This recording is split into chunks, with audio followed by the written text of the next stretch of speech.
Are you ready? Awesome. Good morning and welcome to Unity of Tucson. I'm Reverend Jonathan Zenz. I'm the senior minister here at this beautiful, beautiful place where we celebrate love every single week. And it is the month of love. And to lead us off in our celebration today, if you would like to stand up and move your body to this opening song that is going to be sung by our musical guest, please welcome Darwin.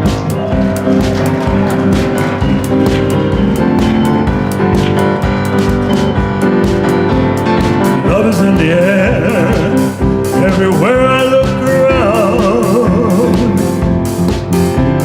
Love is in the air, every sight and every sound. And I know that I'm not being foolish, I know that I'm being wise. And it's something that I must believe in, 'cause I stare when I look in your eyes. Love is in the air, in the whisper of the trees. Oh, love is in the air, in the thunder of the sea. And I know that I'm not dreaming, I know that I'm being sane. It's something that I must believe in, 'cause it's there when you call out my name.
To start the day. Love is in the air. Oh, it's going to be quite a celebration today, I think. So yes, once again, good morning, beautiful humans. I'm so grateful that you have decided to share your Sunday morning with us. We are a spiritual community, as I said before. We are here to teach practical tools for a better life. That is the whole point and purpose for me of adopting a spiritual practice. I say on my daily videos throughout the week when I'm on Facebook and YouTube and all those places going live, I say that a consistent spiritual practice is what has made my life better. And so that is what I'm here to encourage us all to do, to engage in creating a consistent spiritual practice, and through that we get to make our lives better. Now I also say, I've been saying this a lot recently, is that you may not believe everything you hear today, and that's okay. But I do believe that you're going to hear something that you believe. And what we teach here is that your beliefs create your experience. And so recognizing what it is that you do believe is a great opening up of an awareness to how your life is unfolding. So just check in with yourself throughout the day and see what resonates, what's kind of sparking within you. Yeah. Also, you are here on purpose, whether you know it or not. Even if somebody dragged you here, you are here on purpose. And I think that it's because your purpose in your life is always reflected in the experiences that you have, whether you know it or not. And we have experiences that are created at the level of awareness and below the level of awareness. So you are here on purpose, and I'm so grateful that you've decided to be here. Now, we have a vision and a mission here at Unity of Tucson, and I would love for us all to share the words of our vision statement. Here they are. We envision a world awakened to its magnificence. And the vision is how we see the world. The mission is how we get there. And these are the words of our mission. If you would share these with me, please. Love only, forgive everything, remember who you are. In this month of February, the month of love, where we celebrate love, tomorrow's Valentine's Day. Ooh, if anybody doesn't have a Valentine yet, I will be your Valentine. Yeah. Okay, I heard some yay. Yeah, so we typically, we're utilizing the construct of looking at each of the 12 powers each month for this entire year, and the month of February is devoted to the power of love. So that's what we're celebrating. If you're joining us for the first time today, if you're online joining us for the first time today, I do want to say a special welcome and thank you for being with us in a virtual sense, and would love to know a little bit more about you. So if you were willing to go to unitytucson.com/connect, there's some information that you can fill out there to connect with us, and we would be delighted to make that connection. So it's not just a person on a screen at a distance. You are actually part of this experience in this family, and I'm so grateful that you're here. If you are in the room joining us for the very first time today, well, we have a gift for you. So if you have a willingness to identify yourself by standing up, we would love to give you a gift. Is there anyone who's joining us for the first time today? Welcome. Thank you for being here. Thank you. If you would remain standing for just a moment, I'm going to invite you to remain standing, and here's why. Because this community has something to offer to you. We have done our research into the truth of you, and we would like to let you know what it is we have found. Is everybody ready? Here's what we have found. 1, 2, 3. You are magnificent. Absolutely magnificent. Thank you for shining your light and showing your magnificence. Now, I say we've done our research because to know someone else's magnificence is to see it as a reflection of that which is inherently part of each and every one of us. So let us share together these words. I am magnificent. Let's say that one more time. I am magnificent. Indeed, magnificence abounds. I'm a little excited, can you tell today? I would love for you to welcome today's Keeper of the Flames as we engage in the Lighting the Flames of Faith ritual that we have adopted here. This is Susan Smith, our licensed Unity teacher here. And she is here to light these candles. Each of these candles represents one of the major traditions, faith traditions of the world. And as we light each of these candles, we are affirming for each and every one of them that we recognize the love that is at the core of these traditions. So we begin by lighting a candle for the Tao, honoring the universal path of harmony and equilibrium, the natural way. We light a candle for the shamanic traditions, honoring the beliefs and practices of all indigenous people, the way of primal spirituality. We light a candle for Hinduism, honoring the path of knowledge, action, and devotion. We light a candle for Judaism, honoring the ethical path of living by sacred law.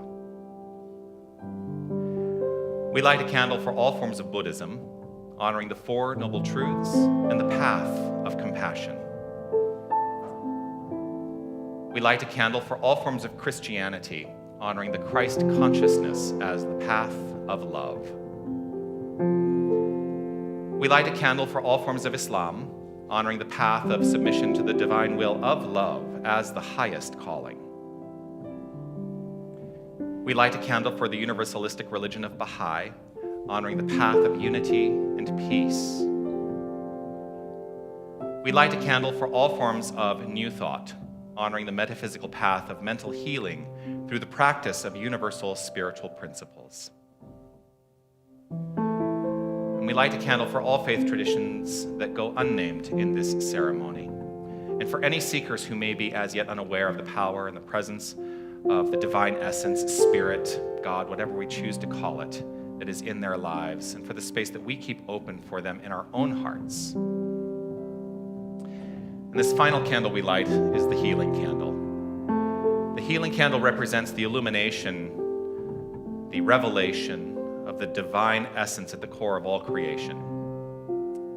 What we teach here at Unity and in the New Thought movement is that God is the principle at the core of all that is. And when we allow that principle, that power, that energy to flow forth into expression and experience, we find ourselves in a state that we call healing. And so this is your candle for whatever is in your mind and in your heart that requires the light.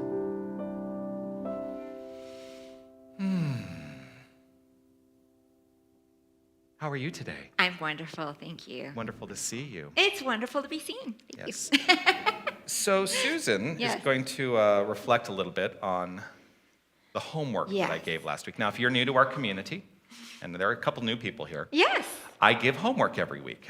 At the completion of my message, I offer homework for this community to work on. And I said at the beginning, we're a spiritual community teaching practical tools. And to be able to put them into practice is why I offer homework.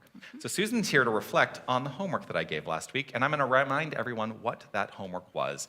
Based in the concept of the beginning of our mission, love only, I asked for each of us to engage in 3 practices. Number 1, to act upon what you need rather than what you want throughout the week, and allowing wisdom to inform you as to what it is that you do need, as opposed to what you want. Also, to set boundaries. Ooh, that's a big one for some people, right? Setting boundaries. Know what is yours to say yes to, and know what is yours to say no to. And to live with intention moment to moment. That was the third one. Live with intention moment to moment, and let your decisions support your purpose. And then I said, if you're not sure what your purpose is, to take some time during the week to explore that. So tell me, All right. what came up for you this week? Well, thank you. I always love 3-part things, right? Those are always fun. So I actually kind of going to start from the bottom. Okay. Because that sort of informed the other 2 pieces for me. So living from intention is something I try to do all the time, but I really appreciated this reminder of it. And my personal mission is to shine brightly. And it fits in with our mission exactly and what we do here. So I thought this week to really set the intention, since we're celebrating love, to live in gratitude, to set the intention to be grateful for it all. So that really grounded me all week as I went through the other parts of this homework, and just as my work in shining the light, shining brightly, seeing the lights in others, and just lighting the path before each and every one of us as we go along. As far as the needs and the wants, I appreciated that one. It came in very handy when I went to the DSW, saw the knee-high sparkly boots that I really kind of wanted. Absolutely, no, I don't wear knee-high sparkly boots, people. It's not really my style, but I like them. I like them. So I could wear those for a costume someday. Who decided that was not your style? Me. Okay, I just want to be very clear. No, me. I know myself. There's no way I would ever go to my closet and go, today is the sparkly boot day. It's okay. I'm happy with my style. And that's totally fine. I'm happy with but anyway, I decided I'm just glad they're out in the world. I'm glad they're out in the world. It was a want more than a need for sure, because they would just get dusty. And so that was I appreciated that. The other thing I used as far as appreciation on that piece is obviously the wisdom to know the difference.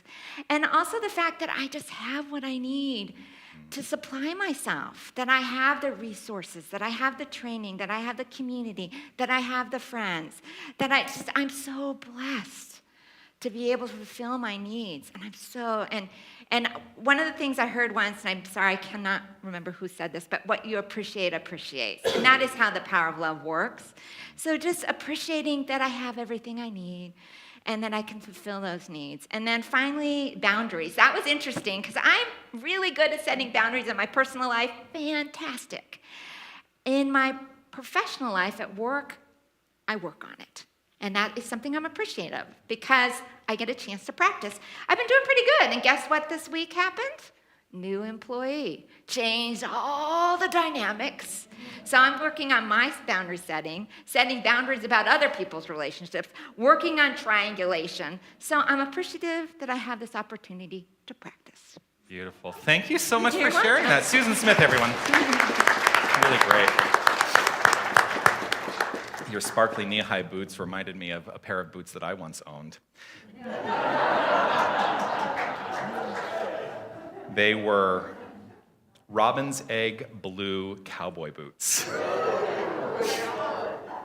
And the reason that I own them is because they were given to me as a gift at the closing of a show that I did where I played, how do I explain it? I played a cowboy assassin. And it was one of my costume pieces. These blue boots were part of my costume.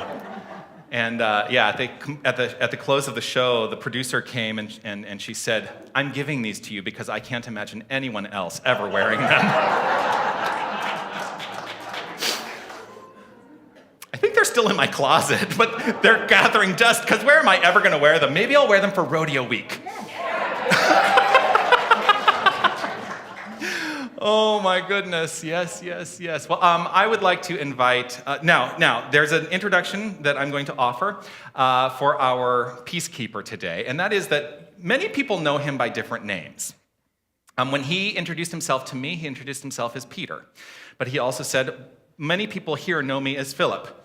And so what we have landed on, the two of us, is that I just call him P Daddy. So please welcome Peter, Philip, P Daddy Worrell as our peacekeeper today.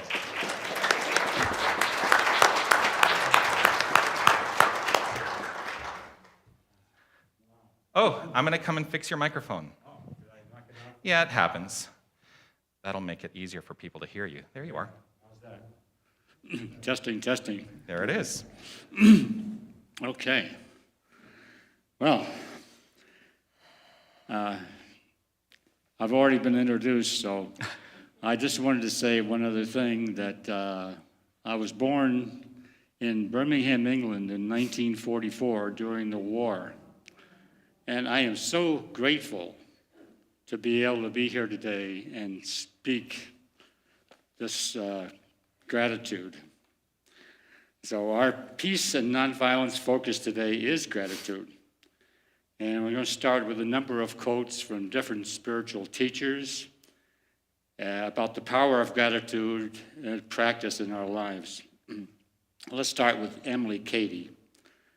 There's something about the mental act of thanksgiving that seems to carry the human mind beyond the region of doubt and into clear atmosphere of faith and trust, where all things are possible. Later, Eric Butterworth said, "Gratitude is a causative energy, not a reactive emotion." Why? It keeps you in awareness of your oneness with the divine flow. Gratitude is a causative energy, keeping you in awareness of your oneness with the divine flow. Next, from a beloved Buddhist teacher, Tao, he says, gratitude is an interconnection with God and the entire universe. And Deepak Chopra offers, gratitude opens the door to power, the wisdom, the creativity of the universe. You open the door through gratitude. Finally, Neil Donald Walsh teaches us not to wait for a thing to happen before giving thanks. He says, give thanks before it happens and watch the energies swirl. Now it's time for our affirmation. I'm going to say this week's affirmation out loud, And I invite you to put your hand over your heart. And I'm going to say it. Okay. So really feel and hear these words. Following that, we will speak an affirmation together a couple of times as a community. Ready? I am grateful for the many blessings known and the many blessings yet to be in my extraordinary life. Okay. Now let's speak those words together. I am grateful for the many blessings known and the many blessings yet to be in my extraordinary life.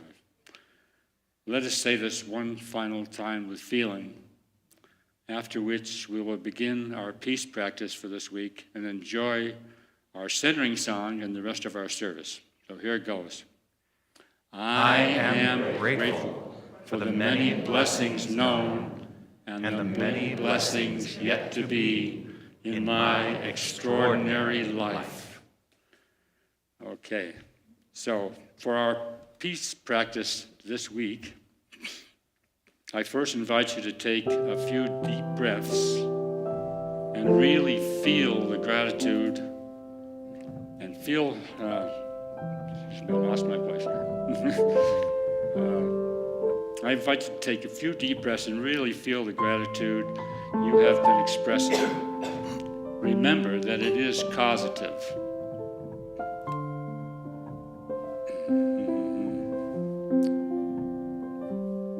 Feel the flow of your divine and your connection with all that is everywhere, visible and invisible.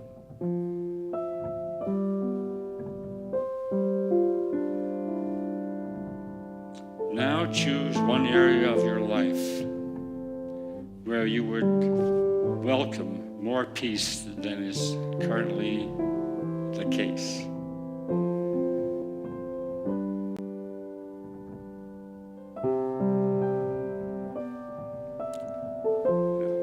Drawing on all the gratitude you have built up these past few minutes, just give a heartfelt thanks for the situation shifting in a marvelous way.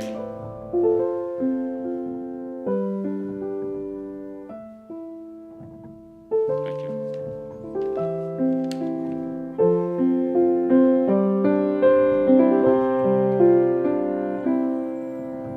Loving Spirit dwells in me. This is my divinity. As within, so without. All I need is here and now. Where there's air, let me love. May I have no fear. All the power, all the glory, I surrender, let it be. Loving Spirit dwells in me, now and evermore.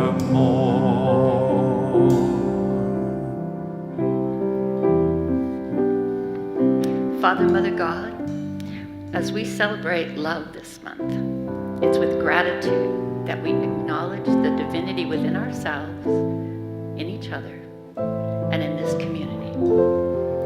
Knowing there is only one power, one divine presence, God, Spirit, at the core of everything, I affirm for each of us that I am love and love is my experience. That I am connection with joy and wonder and celebration in the flow of Spirit through all form and existence. I am divine potential. I confidently manifest and express as the highest good in all and towards all creation. I easily enter into this awareness, allow it to move in magnificent ways. With gratitude, I trust, believe, accept, receive, and know that these words return to me fully formed. As I say it is, so it is. Amen. Loving Spirit dwells in me. This is my divinity. As within, so without. All I need is here and now. Where there's air, let me love. May I have no fear. All the power, all the glory, I surrender. Let it be. Loving Spirit dwells in me, now and evermore. Now and evermore.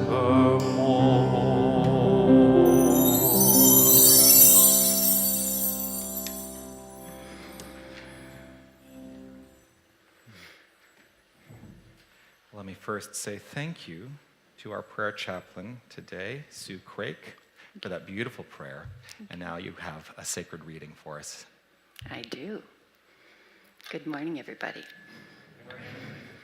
On this Valentine's Day Eve, and as we all prepare to outwardly give love and Valentine's, it seems fitting just to send a little bit of love inside. In our own side, or in our own selves, to remember that we are divine power and just glorious beings. So in his book, Discover the Power Within, Eric Butterworth writes this: we can come to ourselves at any time to find healing because we are spiritual beings. And the goal of everyone and every experience in this life, hard as it may seem to be, is to take a step that leads to the glorious possibility of who we are.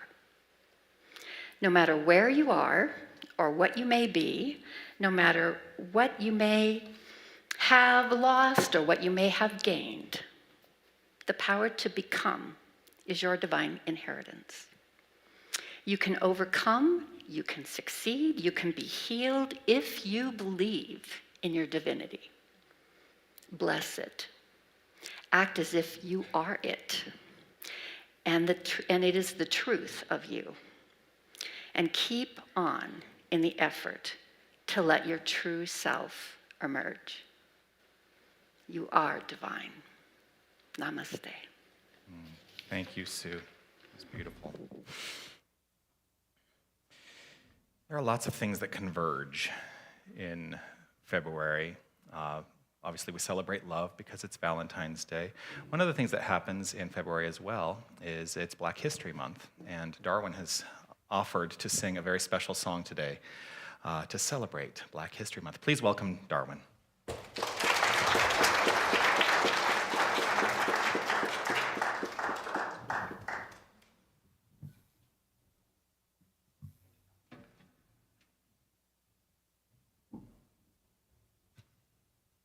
Thank you, Reverend Jonathan. In 1900, the poet and civil rights activist James Weldon Johnson wrote a poem that was designed to be performed by 500 black grade school children in their hometown of Jacksonville, Florida, to celebrate the 100th anniversary of the birthday of Martin Luther King, of Abraham Lincoln. Those great emancipators, you know, they all come. His brother, J. Rosamond Johnson, wrote a tune to go with this poem. And it was performed on Abraham Lincoln's birthday in 1900 by these 500 school children. And some of them were from the school where James Weldon Johnson was the principal. Over the years, that youth spread across Florida, later across the country. And in 1920, the National Association for the Advancement of Colored People designated this song as the Negro National Anthem. Now, when I was a child in grade school, every time we had an assembly, we sang the Negro National Anthem. I grew up with it, and I still sing it today. But something happened around 1956 with the desegregation of schools. And over time, the singing of the Negro National Anthem became less and less.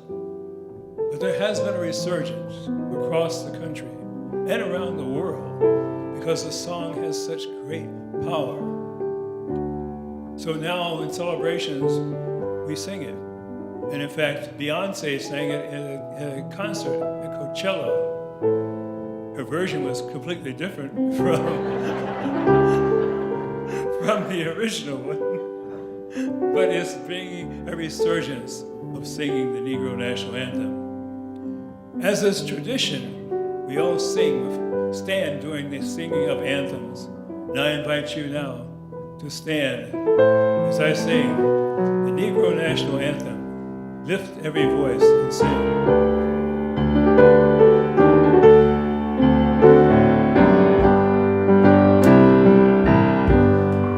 Lift every voice and sing till earth and heaven ring with the harmonies of liberty. Let our rejoicings rise high as the listening skies. Let it resound loud as the rolling sea. Sing a song full of the faith that the dark past has taught us. Sing a song full of the faith that the present has brought us. Facing the rising sun of our new day begun. Let us march on till university is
when we were rehearsing today,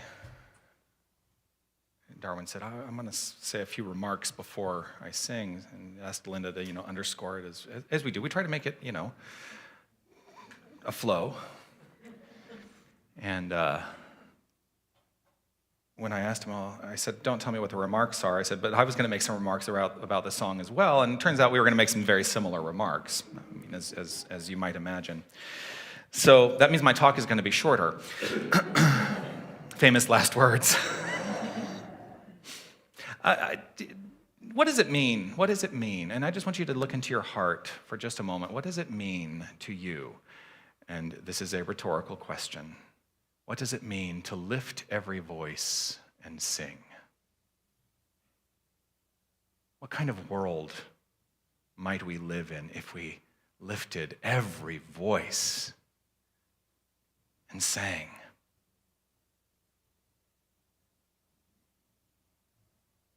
It's the kind of world I imagine I would like to live in.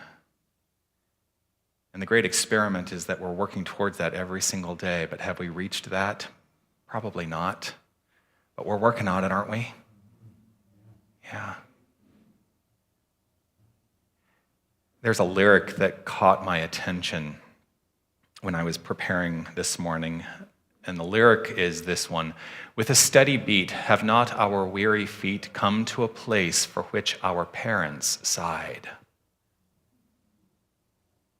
With a steady beat, have not our weary feet come to a place for which our parents sighed? I think it caught me because it made me, it connected me to an event in mind. And the event was something that happened on television.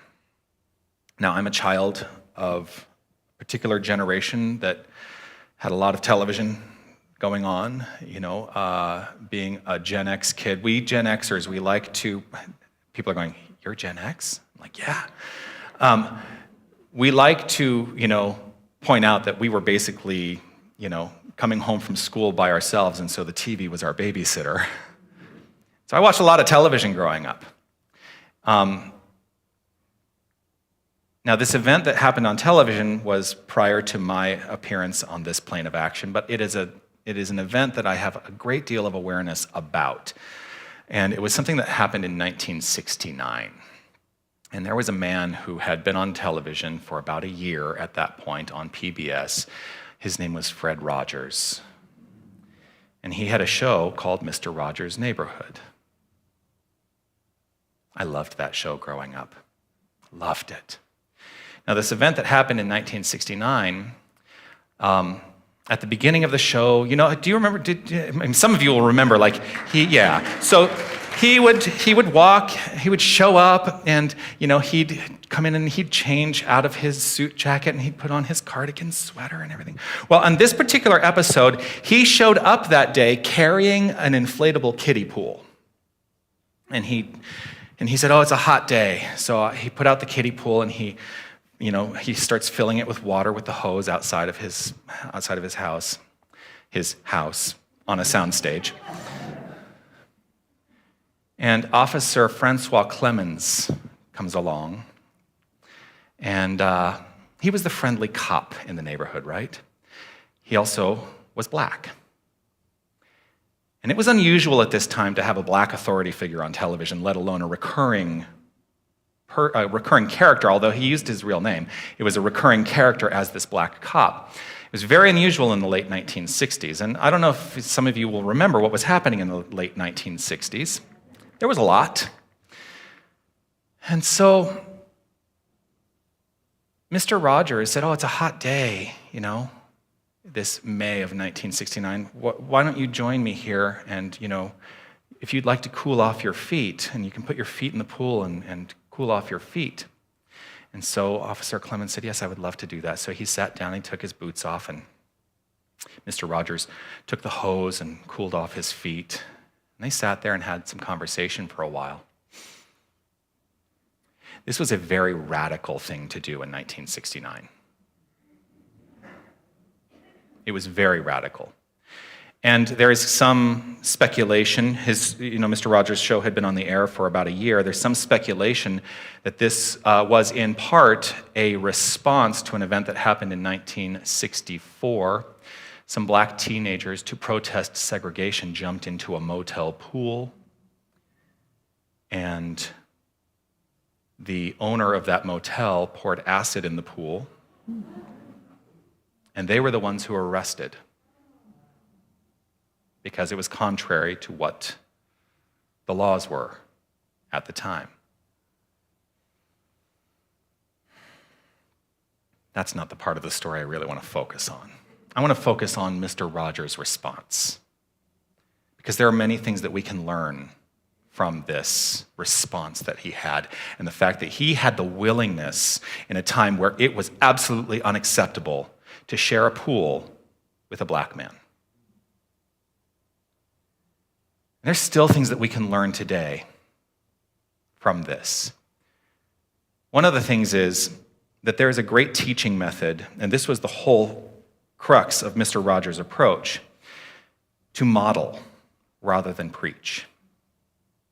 To actually model behavior rather than preach. He had decided that was a greater teaching method that children could learn from. And what a magnificent thing. I'll tell you, that is my generation. I learned so much from Mr. Rogers, not because he was preaching anything, but because he was being. He was being. He was being love. You know, the challenge that I find sometimes as a minister is that on Sundays, my job, in many ways, is to get up and preach, right? To tell, to teach, to give information, and then say, you get to do with it as you would like. You get to move out into the world and do it. But it might be better, and I've even started thinking, can I put together my own television show where I could model behavior in the context of a television show that could help teach the world? I mean, he was a brilliant man. He was a brilliant man. So my question to you is, as I preach, as I offer whatever it is that I'm teaching that week, whatever message that I'm offering that week, what happens when you walk past those doors and go back out into the world? This is why the homework is so important to me, because I want us all to get it into our minds and our hearts that this is a philosophy that is meant to be lived and practiced in the world, not just something that if you're just coming here to feel good on a Sunday, that's okay too. But I'm going to encourage you to take whatever it is that motivates you when you leave here and put it into practice in the world. Because that's how we create that world that is awakened to its magnificence. That is how we achieve that vision that we have here at Unity of Tucson. Now, the three tenets of that mission, which is how we have chosen to reach that vision: love only, forgive everything, remember who you are. Are you doing that as consistently as you possibly can when you leave this place? Because I'll keep reminding you. It's part of my job. I'm here to remind you of your magnificence. You are magnificent. And it's not because of anything that you do, it is the core nature of your being. And when we allow that core nature of being to inform the doing, that's how we create a new world. Now, there's another thing that was being taught in this experience that was shown on television, and it was the concept of love your neighbor. Love your neighbor, right? He had a neighborhood. Is there anyone in that neighborhood that he just did not absolutely love? You know what I loved too is that there was the neighborhood of make-believe, and there were some people that lived in the neighborhood of make-believe that were a bit of a challenge. Lady Elaine Fairchild, I'm looking at you. But even in the challenge, there was still love. There was still love, and that was the message. So this scene with Officer Clemens and Mr. Rogers is one of love your neighbor. And it was in an environment where at that time, there was not a lot of neighborly love being shown in this world. Love only. Love only. That part of our mission has direct ties to Scripture. When we talk about love only, we're talking about love thy neighbor. In Scripture, responding to the question, what is the most important commandment? Jesus offered in Mark 12:30 and 31, love God with all your heart, soul, mind, and strength, and love your neighbor as yourself. Love your neighbor as yourself. There's something that is very important in that. Self-love is taken as a given. Love your neighbor as yourself. So it begs the question, to what degree are we rooted in self-love? Because that's the core of being able to love others. We have to love ourselves. And we get into trouble sometimes in this journey of loving ourselves by looking at the circumstances of our lives, seeing where we have messed it up, and convincing ourselves that those things, those mistakes, are the reasons why we shouldn't love ourselves. Well, you are not relegated to live your mistakes. If you take nothing else away from today, perhaps consider that. You are not relegated to live your mistakes. Let it go. Let it go. Put it aside. Those things from the past do not have to be part of your present. So allow yourself to let it go and find the love within. When we do that, we can then step into truly loving our neighbor as ourself. Now this idea, this concept, it is not limited to Christian doctrine. It was part of the great commandments of the Jewish faith. It's also in the Hindu teachings. In the Hindu teachings, love of the other soul, the neighbor, is a fundamental requirement in Hindu teachings. And any injury inflicted upon another is an injury inflicted upon oneself. So imagine that. If I talk about the mistakes that you feel you have made in your life, and you allow that to decrease the construct of love for yourself, that what ends up happening is you begin to let that be reflected in your interactions with others. That's not a very nice world to live in. So let us let it go. Let it go. That construct is also the root of Gandhi's approach of nonviolence in his protests and his ability to change an entire country. It's all born from that tenet of Hinduism. Love of the other soul is a fundamental requirement, and any injury inflicted upon another is an injury inflicted upon oneself. And so this wraps up beautifully into the Peacekeepers' mission as we have been celebrating these several weeks, and will continue through into April, the season for nonviolence. Nonviolence begins with loving yourself. That's where it begins. How far have we progressed? Seems on some days we have not progressed very far.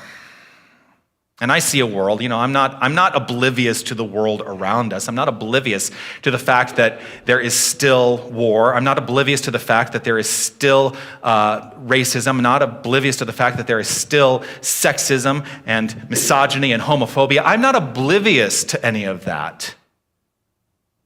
But I know what is mine to do. And that is 1, love myself. 2, love my neighbor. Love only.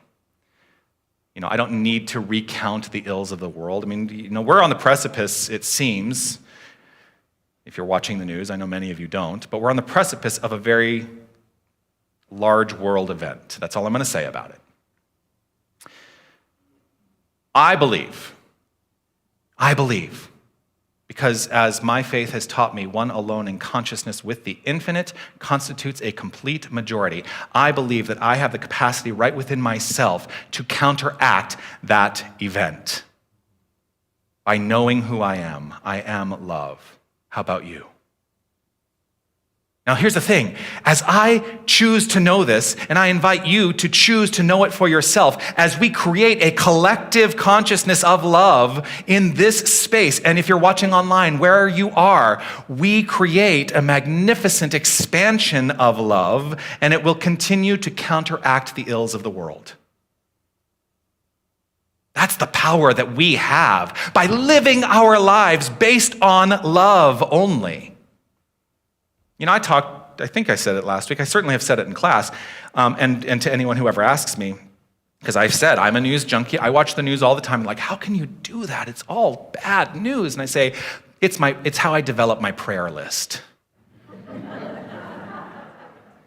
But part of that, it takes practice to be able to do that. It takes practice to be able to say, I can observe the world and not be sucked into the circumstances. I can observe what's happening and say, I know who I am in this, and I know how I choose to be in this. So, the thing about prayer is that I can create my prayer list. Prayer means absolutely nothing if it does not impel action.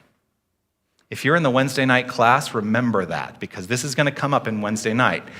Prayer is empty if it does not impel action.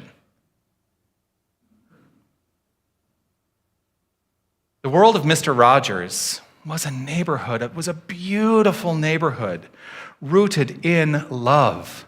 And it was his ministry. You know, he was an ordained Presbyterian minister. And that was his ministry. And I don't know that he ever said the word God once in 33 years on television. That's a powerful minister, someone who is modeling his ministry. We have an opportunity, each and every one of us, to beautify our neighborhood. And when I talk about our neighborhood and modeling it through love only, what I am talking about is this universe. That's our neighborhood. We get to beautify our neighborhood through grace. Grace, the expression and experience of unconditional love. Unconditional means love your neighbor, even if they don't look like you, or think like you, or pray like you, or speak like you, or vote like you, or love like you. Love them. Love them. Because unconditional love, that grace, means that we love no matter what. No matter what. So the question becomes, can you do that? It's a rhetorical question. Can you do that? Do you have the capacity within to say, yes, that is mine to do, and this is how I choose to be? Love is the light we shine to beautify our neighborhood, this whole universe. So the call today is to be the model of that, not just the teller of that, not just the storyteller. Be the model of self-love, which gives way to neighborly love. Lift every voice and sing. Sing of love, sing of light, sing of life, sing of magnificence, and let us beautify our neighborhood. Peace and blessings. You are magnificent.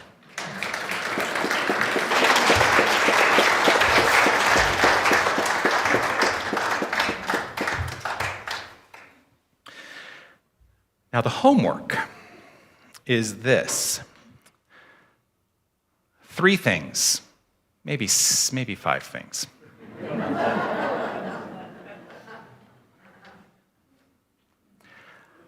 The first thing is to actively smile more. Let's start there. Everyone's going, but we're wearing masks. I get it. Smile behind the mask, because you know what? People know. People know. On average, children smile 400 times a day, and adults smile 20 times a day, maybe. Smile more. And smile without reason. Just smile, though your heart is aching. I have a very musical mind. I don't know if you know that. Smile more.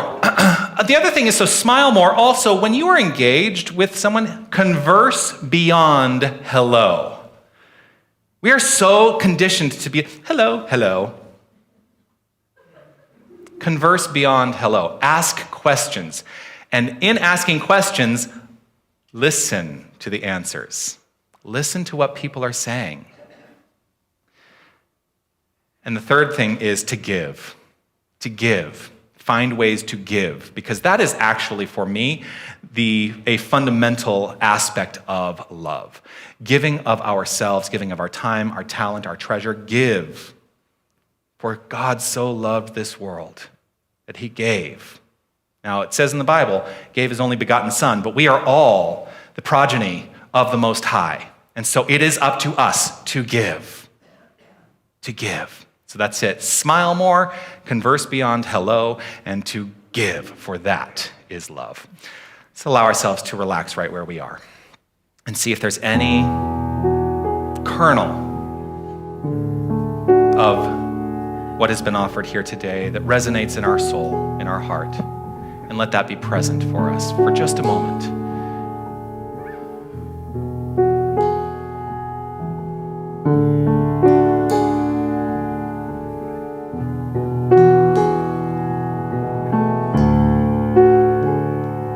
In the stillness of this moment, I feel love.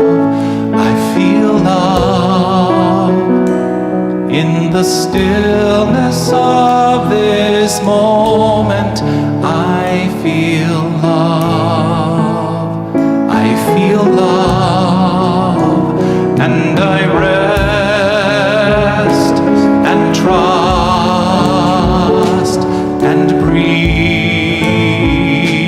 and know that in the stillness of this moment I feel love.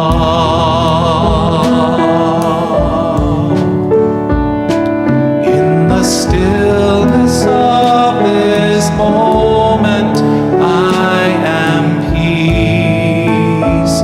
I am peace. In the stillness of this moment I am peace. I am peace. And I rest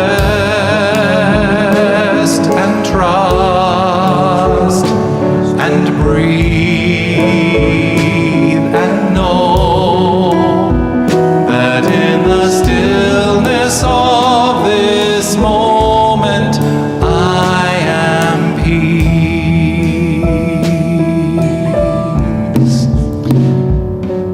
Love only. Forgive everything. Remember who you are. I am rooted in the assured knowledge that there is only one infinite power and presence. There is one principle of all that is.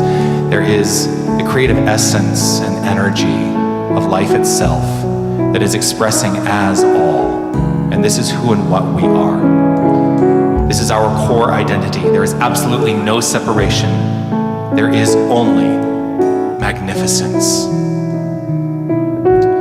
In trusting this and in allowing this to be at the core of my understanding of my self-identity, and I recognize it in the self-identity of each and every one of us, I lay claim to the knowledge that love is the motivating factor for each and every one of us. Self-love, giving way to neighborly love. And this is how we beautify our neighborhood. Our neighborhood called the universe. I am rooted in this with gratitude overflowing from within, knowing that that gratitude fuels this magnificent creative engine and all flows forth with peace with ease, and with grace. I trust it as so, and I affirm it as so by saying, and so it is. Amen. In the stillness of this moment, I am love. I am love.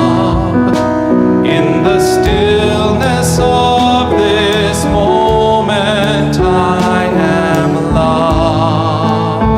I am love, and I rest and trust and breathe and know that in the stillness of this moment I am loved.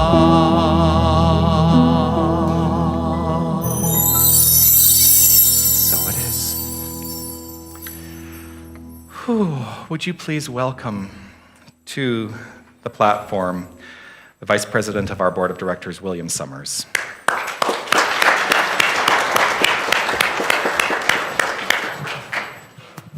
Good morning. Good morning. Well, we were going to do this neat little humorous thing, but as often happens with me, with my monkey brain, something came up. Happens to me all the time. So If you saw the notes and what I actually say, you'd be like, how does that track? So, holy smoke. A couple of weeks ago, I said, in a few months, you're going to have to get here really early to get a seat. I may have to amend that to a few more weeks. What came into my awareness in the last day or two was that in some faith traditions, and the one I grew up in certainly was part of this, that our bodies had to die before we could go to heaven. And that's fine, if you want to wait, knock yourself out. But not at Unity. Unity, we go by the teachings of one of the great masters who told us that the kingdom is within.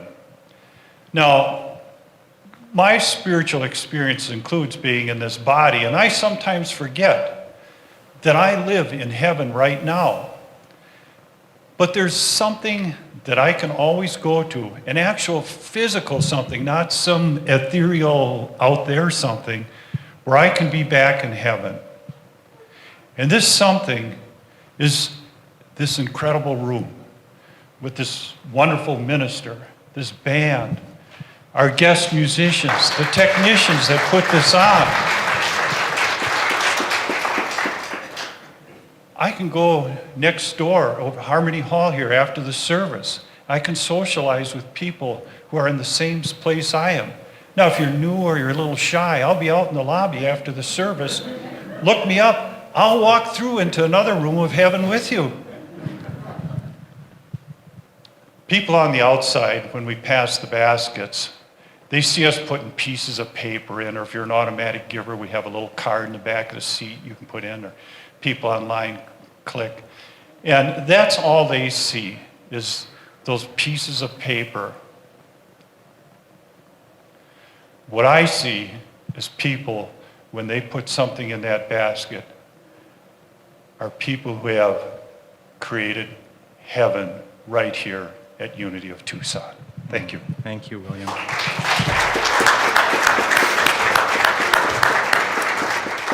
The baskets will go around. Because the theme of the day is gratitude, there's another quote that I would like to offer, and that is a quote of my tradition of origin in the New Thought movement. Ernest Holmes said, "An attitude of gratitude is most salutary and bespeaks the realization that we are now in heaven." And so let us share by holding what it is we're going to offer. Hold it up, hold it to your heart, and let us share our givingness statement to honor this. Is it there? You can give by text message too.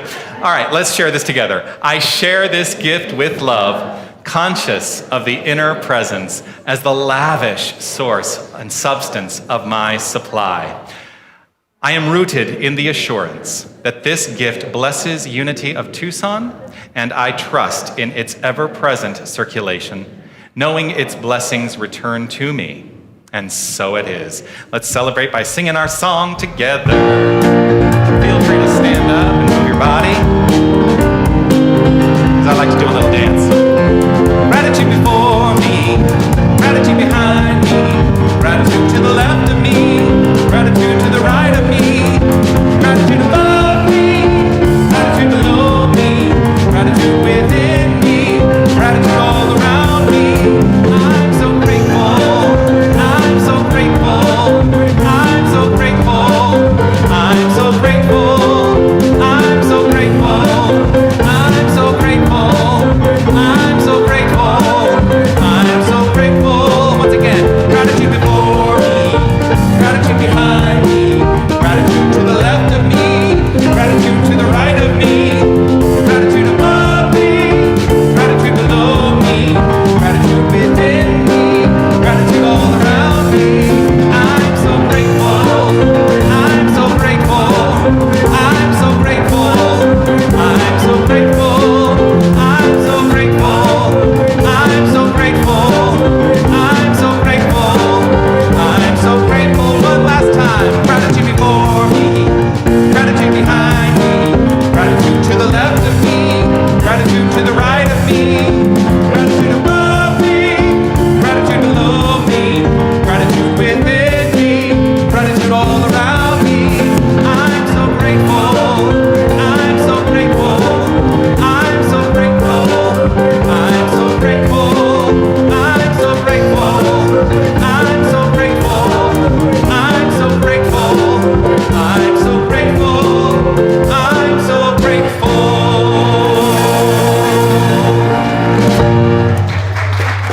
Yes, and great gratitude. Hello! Nice to have you here. It's nice to move the body, isn't it? If I asked you who Mr. Rogers is, do you know who Mr. Rogers is? No. I have to start a television show.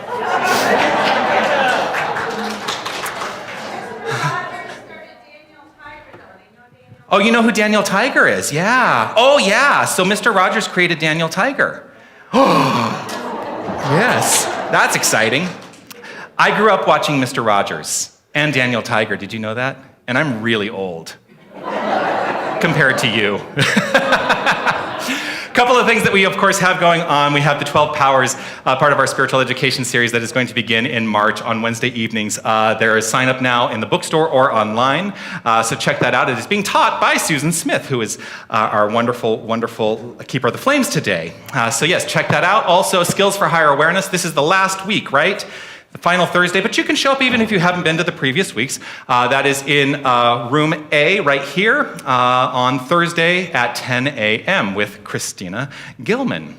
Also, raise your voice, sing with the choir. Yay! Choir rehearsal starts today. Even if you didn't sign up and you want to check it out, is that okay, Alex? Yes. Yeah, he's saying thumbs up. If you want to check it out, choir rehearsal is going to meet in room A, probably around 11:30-ish. You know, we do offer an opportunity to have a little coffee, and then you can go into room A and sing with the choir.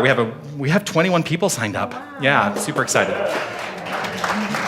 So check that out. Yes, also, so because that is going to be in room A, Ed's lecture series, God and Mankind, is going to be moved over to the annex because room A is where the piano is. So that helps us with choir practice. You know, some of the things we have to think about. How are you doing? You doing okay? Yeah, okay. So yeah, check out God and Mankind, the lecture series with Ed Savard over in Annex room 3. It's going to be in room 3. I think it says room 4, but I think you're going to actually be in room 3. So we are going to put together a team to walk with the National Association for Mental Illness. The NAMI walk is going to be on April 2nd.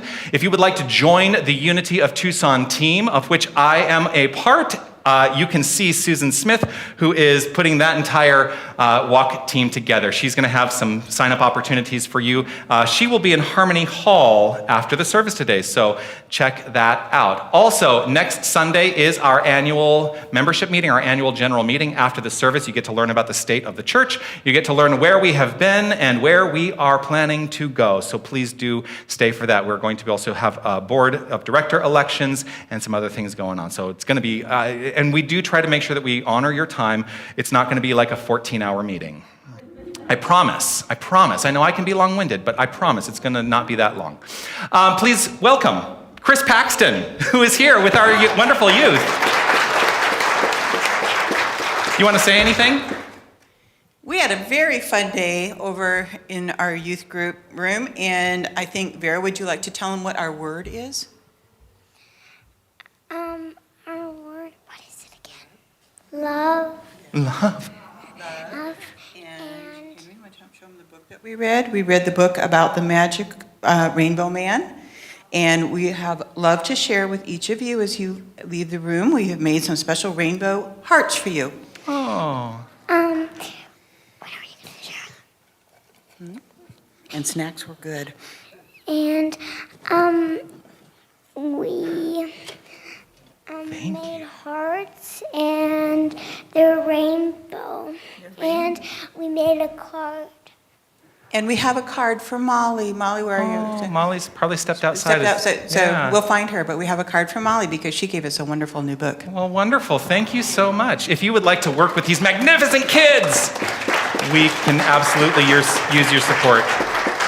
There is a sign up to work with the kids in the lobby, in the foyer. You can also send an email to yfm@unitytucson.com. Our prayer chaplains today in service, of course, are Sue Craig.